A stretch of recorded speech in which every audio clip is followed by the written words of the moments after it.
Another thing that has motivated me is my anger and my disgust at the statements of Governor Christie. This is a nation of immigrants, and we are sitting here in the city that has the Statue of Liberty in it, that is the epitome of welcoming immigrants over generations. And by the way, those immigrants were in many, many cases fleeing violence and persecution.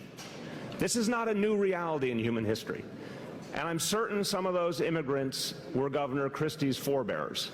So I find it absolutely hypocritical for anyone to say, let us shut our borders to people who are victims of violence, to innocent people who are fleeing a humanitarian crisis. That is un-American.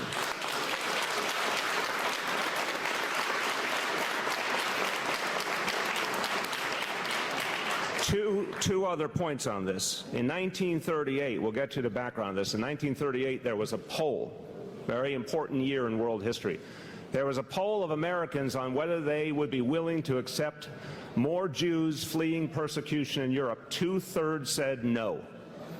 In this survey in 1938, 2/3 said no, we should not accept people fleeing persecution. The results were devastating.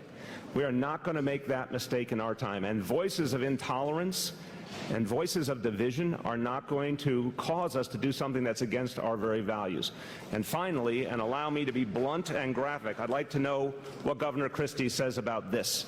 This is the cost of not bringing in people who are innocent victims of humanitarian crisis. This child's death was on the front pages of newspapers all over the world. This image gripped the world, literally. Governor Christie specifically said he did not think it was appropriate for small children to be brought in. Is this what he wants to see happen to people? Is this what he wants to see happen to children? We don't accept that here in New York City.